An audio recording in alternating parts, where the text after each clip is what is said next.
آج کل کی اولاد سے زیادہ تو مچھر فرما بردار ہے، مغرب سے پہلے گھر تو آ جاتے ہیں نا۔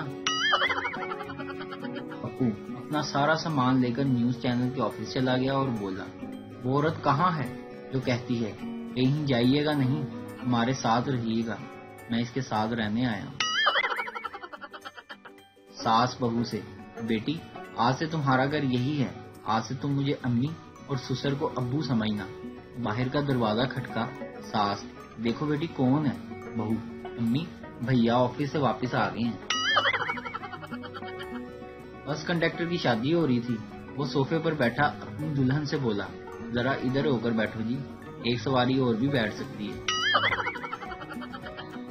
چودھری، میری اتنی زیادہ زمین ہے کہ میں کار پر نکلوں تو شام تک آدھی زمین پر ہی پہنچتا ہوں۔ پپو ہنستے ہوئے، اینج دی پرانی کار میرے کول بھی سی۔ لڑکا، امی میں سوچ رہا ہوں شادی کر لوں۔ امی، بیٹا جب سوچ چکو تو آدھا پاؤ دہی اور ایک ہرے دھنیے کی کٹی لیتے آنا۔ مہنگائی کا ذمہ دار وہ بچہ ہے جو سامان لانے کے بعد بقایا پیسے واپس نہیں کرتا، اور گھر والے سمجھتے ہیں کہ مہنگائی بڑھ گئی ہے۔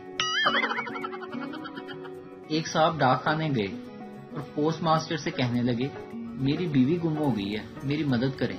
پوسٹ ماسٹر، اندھے پولیس اسٹیشن جاؤ، یہ ڈاک خانہ ہے۔